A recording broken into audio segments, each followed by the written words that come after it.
Baik, penelitian adalah suatu kegiatan ilmiah yang dilakukan oleh seorang peneliti atau sekelompok orang untuk menyelesaikan masalah dengan metode dan tujuan tertentu. Baik, dari definisi ini dapat kita lihat beberapa hal, namun perlu diketahui bahwa banyak para ahli telah mendefinisikan penelitian itu seperti apa, dan bahkan mahasiswa tingkat pertama pun mampu mendefinisikan arti penelitian atau maksud penelitian atau definisi penelitian. Tapi di sini saya akan lihat beberapa hal yang penting kita ketahui dari suatu penelitian, yaitu pertama adalah penelitian itu adalah suatu kegiatan. Jadi tidak dapat dilakukan banyak kegiatan penelitian dalam satu waktu. Ini dimaksudkan agar hasil penelitian dapat dipercaya dan dapat digunakan. Kemudian suatu kegiatan ilmiah. Kita harus mengingat bahwa suatu kegiatan ilmiah harus memenuhi syarat-syarat. Yang pertama yaitu rasional. Kemudian ada empiris, sistematis, dan terakhir valid. Sebagian besar ahli penelitian mendefinisikan kegiatan ilmiah mencakup tiga konsep. Yang pertama yaitu rasional, empiris, dan sistematis. Namun valid ini juga sangat penting. Beberapa ahli penelitian modern menambahkan syarat sebuah kegiatan dikatakan ilmiah bahwa dia harus mencakup validitas. Artinya harus dilihat apakah valid atau tidaknya. Nanti kita akan bahas satu persatu mengenai hal ini. Namun untuk sekarang inilah syarat-syarat sebuah penelitian dikatakan ilmiah. Kemudian yang dilakukan oleh seorang peneliti. Ini hal penting, seorang peneliti. Di mana seorang peneliti juga harus diuji, harus memiliki kemampuan. Syarat-syarat seorang peneliti pun ada beberapa hal. Yang pertama yaitu menguasai metodologi.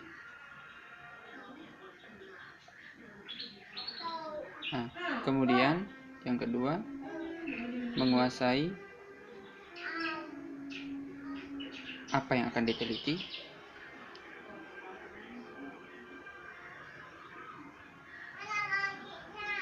Kemudian syarat 1 dan 2 dari seorang peneliti ini adalah syarat mutlak. Kemudian ada syarat tambahan, di mana yang ketiga disebutkan bahwa seorang peneliti harus banyak baca.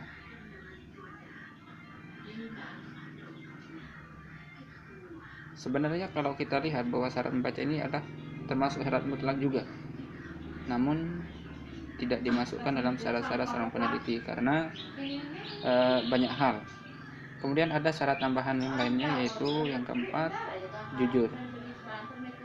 Jadi seorang peneliti itu haruslah memiliki sifat yang jujur.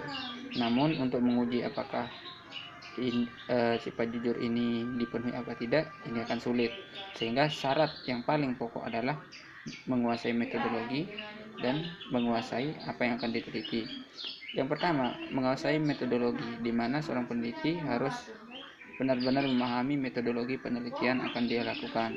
Misalnya dia akan melakukan sebuah penelitian dengan metodologi kualitatif, maka seharusnya dia menguasai metodologi kualitatif, sehingga dalam pembelajaran atau dalam mata kuliah skripsi itu ditempatkan setelah yang bersangkutan lulus mata kuliah metodologi penelitian.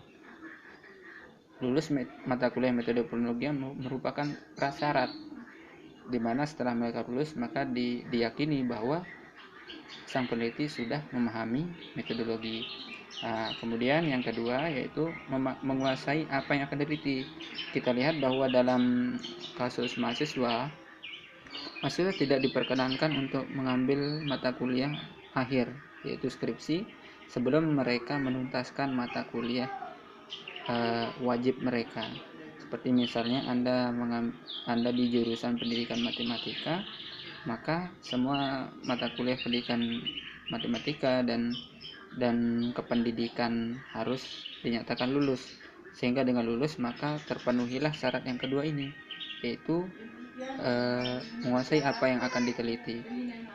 Nah, jadi seorang peneliti dalam bidang pendidikan tidak dapat meneliti dalam bidang kesehatan karena diyakini bahwa hasil yang akan dicapai tidak valid atau tidak sesuai.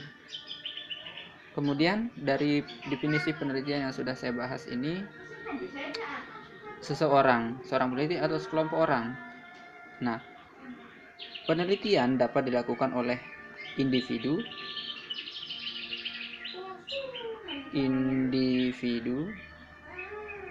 atau kelompok. Pekerjaan individu ini terkait dalam penelitian basic research, di mana mahasiswa banyak melakukan penelitian individu, sedangkan kelompok ditujukan untuk penelitian terapan, bukan basic lagi tapi terapan, di mana dalam kelompok ini ada pembagian tugas, ada yang mengumpulkan data, ada yang menganalisis data, ada yang intervensi data, ada yang menyimpulkan. Nah, kemudian untuk menyelesaikan masalah. Jadi sebuah penelitian itu wajib dia berangkat dari masalah. Meskipun ada penelitian yang tidak mengedepankan masalah.